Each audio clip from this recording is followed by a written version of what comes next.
Hello दोस्तों, welcome to बायोलोगास classes. आज हम आपके लिए लेकर आए हैं टॉपिक एंटी माइक्रोबियल रेजिस्टेंस, जो कि आईसीएमआर साइंटिस्ट भी नॉन मेडिकल एग्जामिनेशन के पॉइंट ऑफ व्यू से बहुत ही इंपॉर्टेंट टॉपिक है। तो आइए जानते हैं एंटी माइक्रोबियल रेजिस्टेंस एएमआर क्या है, एंटी माइक्रोबियल मेडिसिन क्या होती हैं और इससे रिलेटेड पॉलिसी जो कि इनिशिएट की गई है आईसीएमआर के द्वारा। So the anti microbial resistance AMR, सबसे पहले हम बात करेंगे एंटी माइक्रोबियल मेडिसिन की, जो कि इंक्लूड्स करता है antibiotics, anti fungal, antiviral and anti parasitics medicines.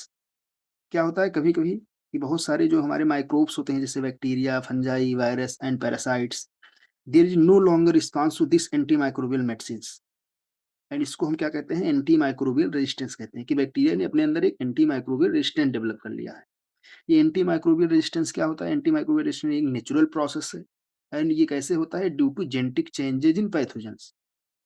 Pathogen अपने अंदर एक मॉडिफिकेशन, अपने जीनोम में मॉडिफिकेशन कर लेते हैं और अपने अंदर एक रेजिस्टेंस डेवलप करते हैं अगेंस्ट माइक्रोबियल मेडिसिन्स।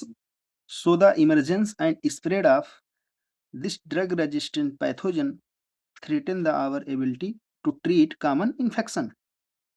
सो एक तरीके से जो हमारा एंटी माइक्रोबियल रेजिस्टेंस है ये ग्लोबल कंसर्न है। सो आफ्टर दैट आइए हम बात करते हैं about super bugs. So the ऐसे माइक्रोब्स जो कि अपने अंदर रेजिस्टेंस कर ली हैं दिस एंटी माइक्रोबियल मेडिसिन्स, उनको हम सुपर बग्स बोलते हैं। These are the common examples, जिसमें से ड्रग रेजिस्टेंट इकोलाई जो कि मोस्ट कॉमन सुपर बग्स है। क्लेविसेला पिनोमोनी, जिससे निमोनिया होता है, ये नोसोकॉमियल इन्फेक्शन या हॉस्पिटलाइज इन्फेक्शन कॉज करता है। So the diagram is showing the growth of bacterial colony due to anti microbial resistance. और कभी-कभी क्या होता है कि जो हमारी एंटीबायोटिक्स या हमारी जो एंटी माइक्रोबियल मेडिसिन्स होती हैं, जो हमारी कल्चर मीडिया में, वो क्या करती हैं, वो इनहिबिट कर देती हैं ग्रोथ ऑफ माइक्रोब्स। और जहाँ पे वो ग्रोथ या इनहिबिट करती हैं, वहाँ पे एक रीजन बन जाता है, जिसको हम क्या बोलते हैं, ज़ोन ऑफ इन्हिबिशन। तो जो हमारा ज़ोन ऑफ इन्हिबिशन होता क्या होता है, वो एंटीबायोटिक इनहिबिट्स माइक्रोबियल ग्रोथ, उसको हम ज़ोन ऑफ इन्हिबिशन बोल देते हैं।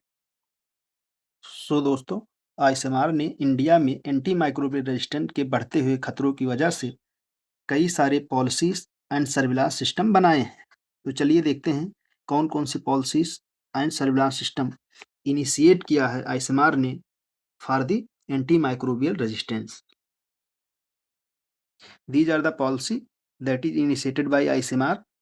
So the first one is AMRSN, Antimicrobial Resistance Surveillance and Research Network, जो कि इनिशिएट किया गया था 2013 में।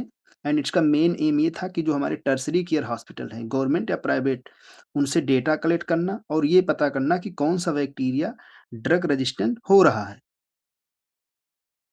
This policy focus on mainly 6 pathogenic bacteria, that is staphylococci, mycobacteria and enterobacteriaceae etc, और सारे बैक्टीरिया हैं।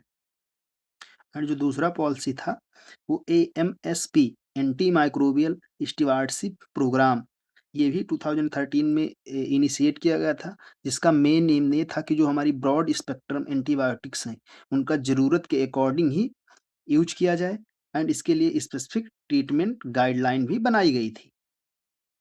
And the third one is nap AMR 2.0, that is national action plan on anti microbial resistance, जो कि initiate किया गया है for the 2025 to 2029। And इसका भी मेन जो एम है वो ये है कि जो हमारा एंटीबायोटिक्स है या हमारी जो एंटी माइक्रोबियल ड्रग्स है उनका जो हमारा मिस यूज है, ओवर यूज है, उसको ज़रूरत के अकॉर्डिंग ही किया जाना चाहिए। सो दोस्तों, ये था आज का हमारा topic, anti microbial resistant AMR and उससे related new concept that is super bugs, and ICMR के द्वारा इनिशिएट किए गए different policies and surveillance system. So अगर आपको हमारा वीडियो अच्छा लगा हो तो please like and subscribe the channel for the more update.